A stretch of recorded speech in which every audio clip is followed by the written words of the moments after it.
Time to get this shop in shape.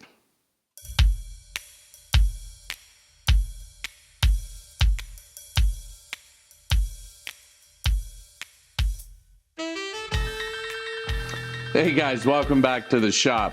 So it's early 2026 and time for that shop tune-up. Now, I actually was not going to shoot a shop tune-up this year. I did a pretty in-depth one last year, but I still do one every year. And I thought maybe somebody would get something out of it again this year, being a fresh video.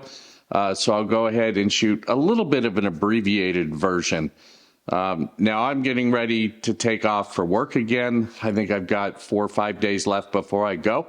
And quite frankly, that's not enough time to jump into a project, but just the right amount of time to go ahead and do a shop tune-up.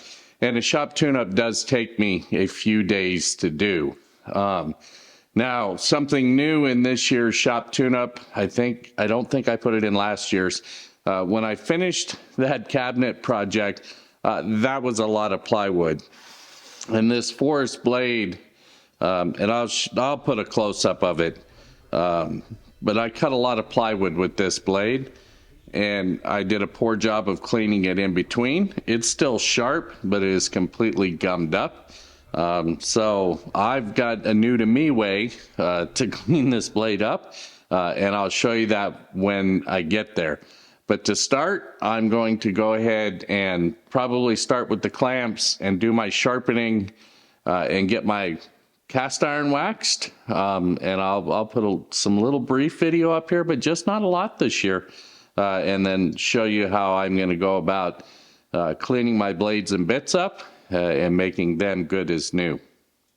So I typically start off cleaning up my clamps just because I have so many of them. And it is a very long process to get them all cleaned up and then waxed.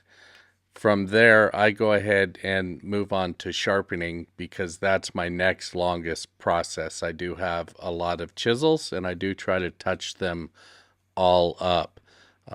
Fortunately, they're all in pretty good shape and just really need a touch-up.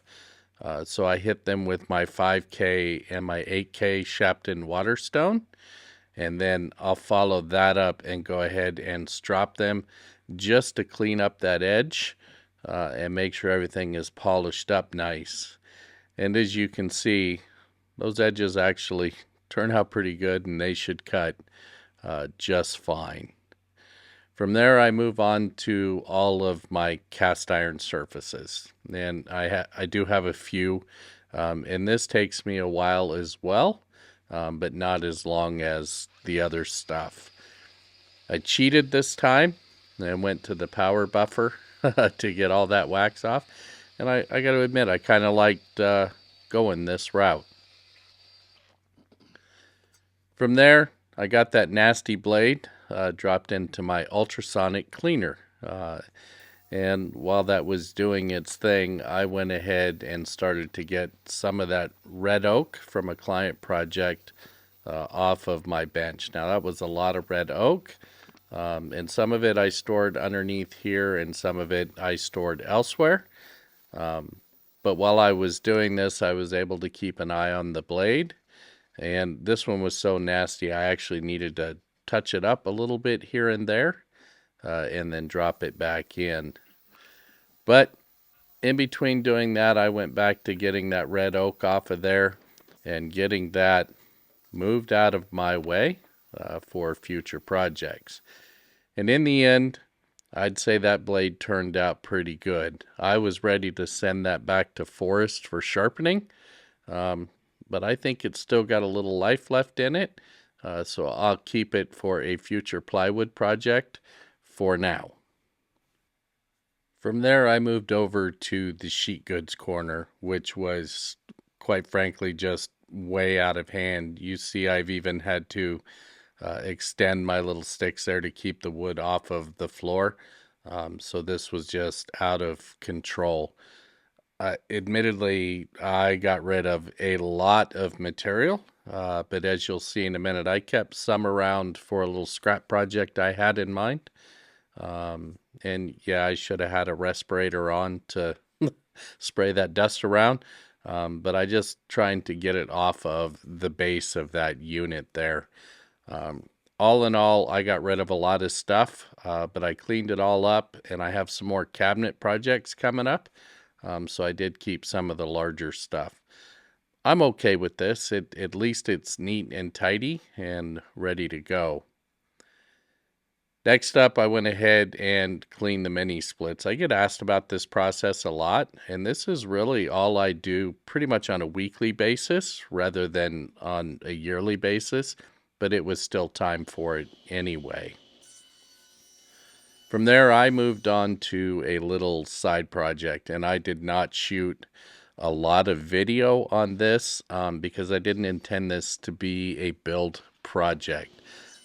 I think most of you are smart enough to kind of figure out what I'm doing here, but I'm just making a small storage cabinet with 4 drawers in it to store some fasteners that, again, fasteners for me are getting out of control. So I needed some additional storage, and I needed to clean up and better organize some of my current storage.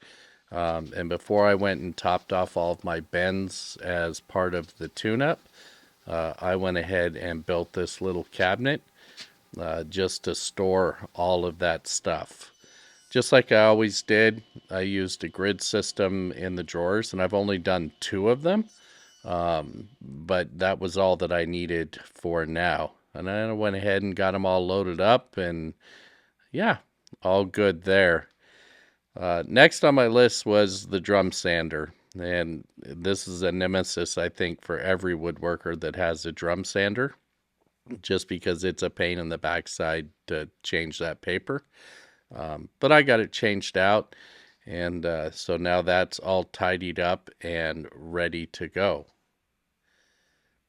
I'm going to shoot a couple of around the room pictures here so you can see. Now my CTs, I did change the bags in those, so those are all fresh and ready to go for 2026.